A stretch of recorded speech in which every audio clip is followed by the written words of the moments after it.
On December 14th, Andrew Tate unexpectedly confronted Jake Paul on the streets, and let me tell you, it was something to witness.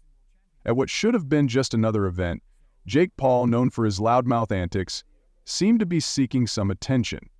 Perhaps he thought he could throw out a few trash-talking lines and keep things playful. Or the likelihood of him being caught with conspiracy was simply too low. What Jake didn't seem to realize, however, was that this wasn't a boxing ring, there were no cameras rolling for a hype reel, and it certainly wasn't a scripted WWE promo. This was a raw, unplanned encounter, and suddenly things got very real.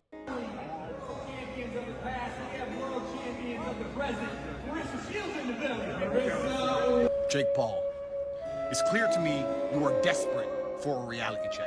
You know what, if I made my money impressing 4-year-olds on YouTube and managed to somehow become a multi-millionaire from it, I'd probably live in a dream world too. But let me explain something to you about combat sports. There are a whole bunch of men out here who will never be as famous as you, will never make the money you've made, who would kick the living fuck out of you. Andrew Tate, ever composed, approached Jake Paul in his signature style.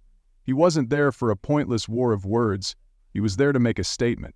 You don't trash-talk someone like Andrew Tate and expect to walk away unscathed. You don't trash-talk someone like Andrew Tate and get away with it. The biggest clown on the fucking internet. If you want to fight and you want to send a contract, send one to me. I will take a few weeks break from living my retired life to kick the living fuck out of a fucking goofy, fucking entitled dickhead like you. You know my name, Andrew Tate. In that fleeting moment, it seemed Jake Paul realized this wasn't a YouTube skit anymore. No punches had been thrown yet, but Andrew Tate's sheer presence and intimidating demeanor were enough to crack Jake's confidence. You could almost see it on his face, the sudden realization, wait, this guy's serious. 2 brothers, 1 cage. Jake Logan, you Tristan. Who comes out alive? You know what? I'm trying so hard to not start internet beefs. I'm really trying not to. You could say Jake and Logan, man. Bro, don't worry about it. No, I can't lie. Bro, I'm going through life. I'm trying to live peaceful now. We all know there's a history between Jake Paul and Andrew Tate. This goes beyond the usual YouTube versus social media drama. This one's personal, or at least as personal as it gets when dealing with 2 highly self-assured, borderline arrogant individuals who've built their careers on commanding attention. But sometimes the spotlight burns too bright, and that's when things erupt. Andrew doesn't need the money. He's worth a staggering $710 million. What's really on the line here is respect. Now, let's dive into what went down.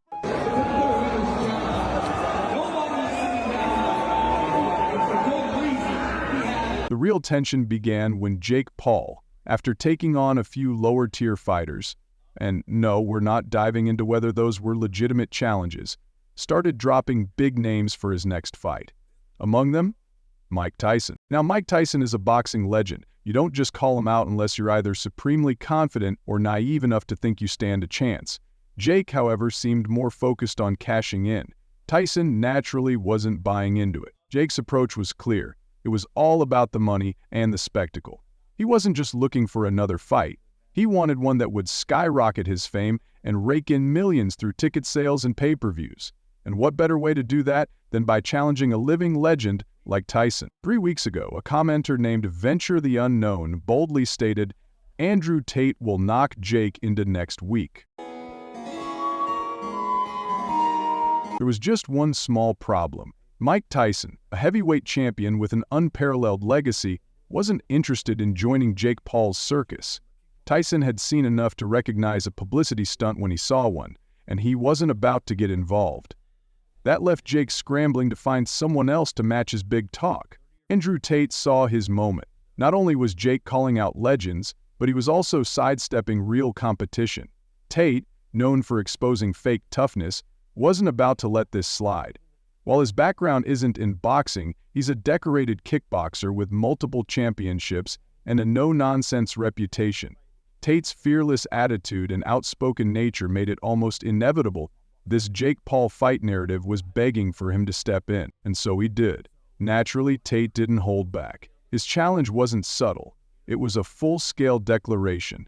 This wasn't about a charity bout or a friendly spar like Jake's previous opponents. For Tate, this was about 2 things: serious money and respect. Yeah, he'll never do that though. He knows. He knows way. One, he's under contract, and He's two, not his own boss. and two, he won't do it. He knows better. He might. And it's say, funny to say, like, yo, Conor McGregor is scared of Jake Paul and will never. Andrew Tate, comfortably worth $710 million, wasn't chasing fame. He already had that. He wasn't after money either. What he wanted was to prove a point. Jake Paul, the self-proclaimed boxing sensation, had been calling out legends while steering clear of genuine competition. For Tate, this wasn't just another fight. It was about putting Jake in his place. He wanted to show the world that he, not Jake, was the one with real fighting experience, the one who had genuinely earned his name in the combat sports arena. Tate wasn't stepping into the ring for fame or fortune. He was doing it to draw a line between talk and action, and to remind everyone what true fighting credibility looks like. I'm one of the lucky ones. I made a little bit of money. I don't have 50 million to bet with you, but I do have 3 million to bet with you. So this is your offer. $3 million. You put 3, I put 3. Winner takes all. I'm 5 years out the ring. I'm a kickboxer. How much was this fight worth? Oh, just a casual $50 million. That's right, $50 million on the line. Picture this. In one corner, Jake Paul, the social media mogul who's been cashing in millions with his headline-grabbing boxing matches. In the other, Andrew Tate, a kickboxing champion with millions of followers and an even larger fortune to his name. But Tate isn't just another opponent. He's a seasoned fighter with years of experience, far more than Jake had when he decided to lace up the gloves. For Tate, this wasn't about cashing in on the spectacle. With a net worth of $710 million, he didn't need the money. He could have walked away from it all and lived in luxury. Instead, he chose to step into the ring. Why? Because this fight wasn't just business. It was personal. And that's what set Tate apart.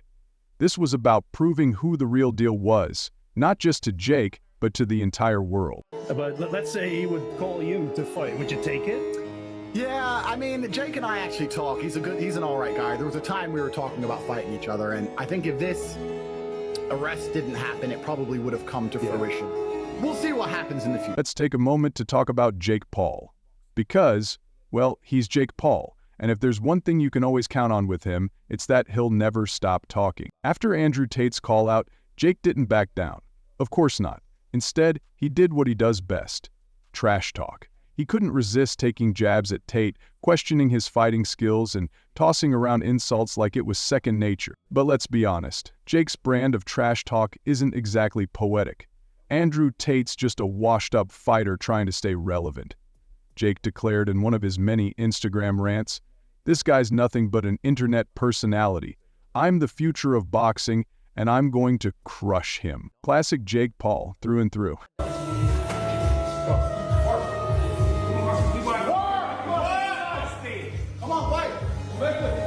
It was classic Jake Paul calling Andrew Tate washed up, just as he's done with every other fighter who didn't roll over for him.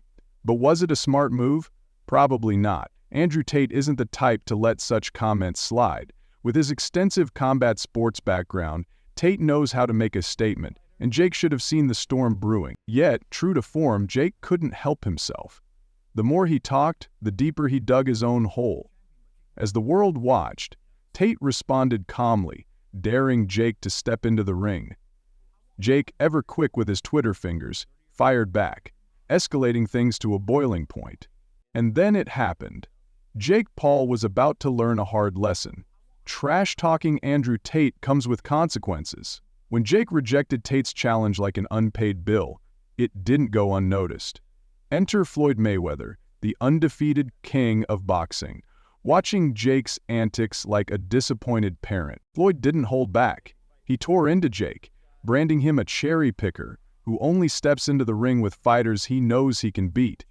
Let's be honest, Floyd wasn't wrong.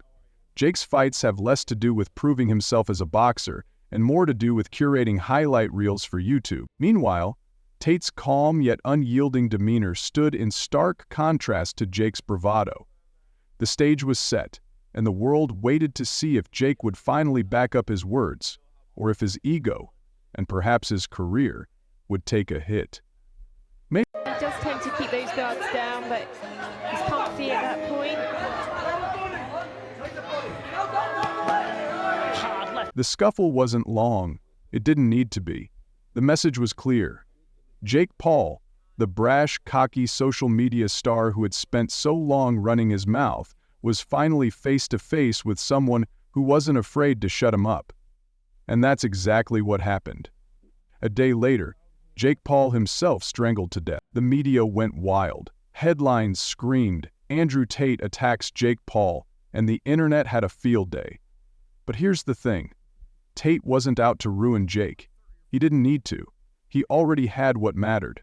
Jake, on the other hand, learned the hard way what happens when you mess with the wrong person. Andrew Tate's confrontation with Jake Paul on the streets wasn't just another celebrity altercation, it was a statement. And if you're Jake Paul, there's a lesson here. Respect isn't something you can talk your way into, it's something you have to earn. The next time you throw insults, think twice, because it might just be someone like Andrew Tate there to remind you how fragile that bravado really is.